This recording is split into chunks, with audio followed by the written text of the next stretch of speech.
चुनावी नतीजों के बाद ये साफ हो गया है कि देश में एक बार फिर से एनडीए सरकार बनने की पुरजोर संभावना है। इसकी कमान भी पहले की तरह नरेंद्र मोदी के हाथ में ही रहने का अनुमान है।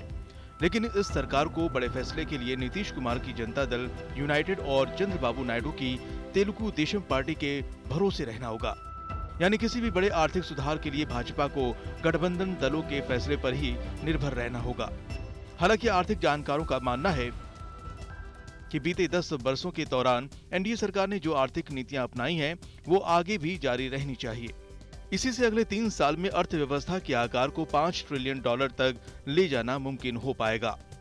लेकिन ये भी तय है कि सरकार के तीसरे कार्यकाल में जमीन, कृषि, लेबर जैसे क्षेत्रों में नए कानून की जो उम्मीद की जा रही थी, अब उसे लाने के लिए जनता दल यूनाइटेड और तेलुगु देशम जैसी पार्टियों पर निर्भर रहना होगा। आर्थिक जानकारों के मुताबिक एनडीए सरकार में जदयू और तेदेपा जैसी क्षेत्रीय दलों की बड़ी भूमिका होगी, क्योंकि भाजपा बहुमत से दूर रह गई है। सरकार अभी तक अगले 100 दिनों में लेबर, भूमि रिकॉर्ड और कारोबार को आसान करने से जुड़े कई नए कानून लाने की तैयारी कर रही थी। तेदेपा और जदयू जैसी पार्टियों पर निर्भर रहने से अब ये आसान नहीं होगा, क्योंकि दोनों ही पार्टियां उन्हीं कानून को बनाने के लिए आसानी से हामी भरेंगी, जिससे उनकी राज्य की राजनीति पर कोई असर नहीं होगा। इसके साथ ही वो उन नीतियों का ज्यादा समर्थन करेंगी जिससे उन्हें अपने अपने राज्यों में राजनीतिक फायदा मिले।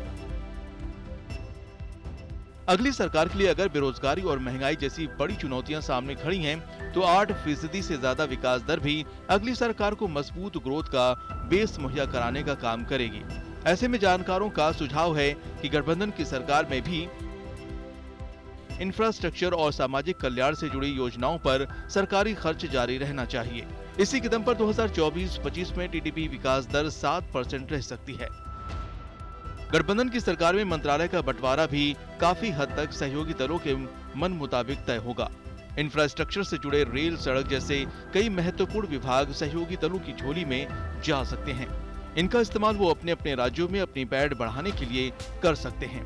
निवर्तमान सरकार में भाजपा के पास 303 सीटें थीं, इसलिए राज्य की सरकार होने के बावजूद किसी भी नीति को लागू करने के मामले में सहयोगी दलों के सामने झुकना नहीं पड़ता था। वीडियो पसंद आया तो हमें लाइक, कमेंट, शेयर और सब्सक्राइब जरूर करें।